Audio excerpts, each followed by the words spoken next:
Yeah, hello and welcome to the Tulip Airway channel.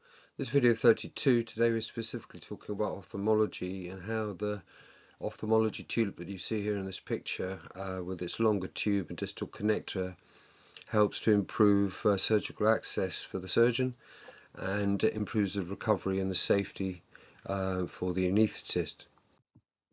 Now, as you can see in the picture, because the tulip is oropharyngeal in location, there's no gagging, there's no straining, and the patient tends to open their mouth and self-extubate without that rise in intraocular pressure. Now, the longer tube is designed to come right down here, so the connector's down here. That means that it flexes over the mouth, around the chin, hence this curvature that you can see on the tube. So that longer tube and the distal connector keeps the surgical access completely clear for the surgeon. Now, I'm told that the things like the eye gel, which stick straight out, are much more inhibitory to that surgical speciality.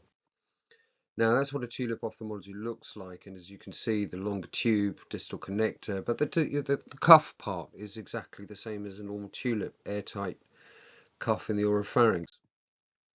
Now, this picture shows the variations, and the top one is a reinforced tube, as you can see, but because the oropharyngeal seal of a tulip is airtight, it's also blood tight. So you can actually perform ENT procedures like 2.5-hour septoplasties without intubation, because the inflated tulip cuff stops the blood from going down in the first place, so you don't need to intubate. So the ophthalmology tulip is a similar device, but of course you don't need the reinforced tube. If you do, then of course you're welcome to use one, but basically in order to keep expenses down, we've given it a clear tube so that you don't have to make an additional expenditure upon a reinforced tube. Now, the tulip, as usual, sits in the oropharynx, and that's the usual plumbing, which is no news to anybody. So the tulip sits in that central tube, and it isolates the whole of the oropharynx. It's not supraglottic. It doesn't sit right down here around the larynx. So the key point here is that it sits in the same region as the glossopharyngeal nerve. As you look on the green triangle on the right, you can see that the tulip sits exactly there, which is why it doesn't make you gag or vomit. Now, basically the tulip sits from the soft palate tip off down to the tip of the epiglottis, and it's only the oropharynx that the tulip sits in and completely isolates that single tube. So that produces a circumferential seal, which gives you this, absolute and almost unbreakable seal ventilation. And again, as you can see, that matters because that is where all the benefits of tulip ophthalmology come from. Now, the reason that tulip is particularly good for ophthalmology is because it basically induces swallowing. Right? It doesn't produce gagging, coughing, or vomiting. We have never seen it in thousands of uses. All right, patients open their mouth and take it out. See, it works for semi-conscious use. You can use a tulip to replace a Gadel in that semi-conscious state. I mean, effectively, a tulip is a laryngeal mask that you can use in semi-conscious states, or a Gadel that you can use for starve elective anaesthesia because it's directly connected and hands-free. So it's not like an Amer eye gel.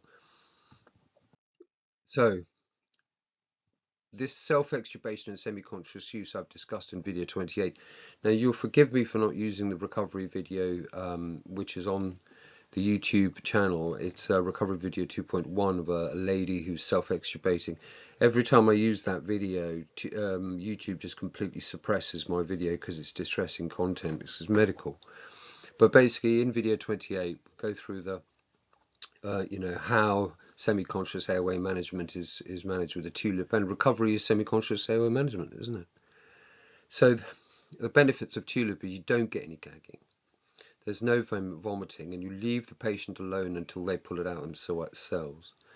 And when they do, when a patient self-extubates with a fully inflated cuff, they swallow, they gently cough. It's not, you're vomiting, straining. It's none of that. And the video in video recovery 2.1, or in fact this video here, will show you how obvious the differences are. Now the lady in question, basically she takes the tulip out and starts answering questions, I estimate her conscious level to be about GCS 14 because she's got some slurred speech post anesthesia. So it is the recovery for the anaesthetist that's really so much safer.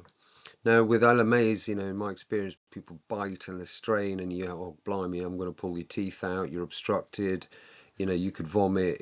To me, it's a disaster. So I always extubate deep with the LMA or the eye gel, and then I use Goodell so that the recovery is smoother without that additional risk of aspiration, obstruction, dental problems. So with the Tulip, you don't have to do any of that. So if you self-extubate with an eye gel or an LMA, then this really works for you. The Tulip self-extubates fully awake without return of reflexes, but again, for ophthalmology specifically, no gagging, no straining, no increase in intraocular pressure. So I recommend you try Tulip for yourself because it is a lot easier, and for the surgeon, the surgical field is more free than it's ever been. Okay, and that's all down to the long tube and the distal connector. That's the Tulip Airway website. I'll see you next time.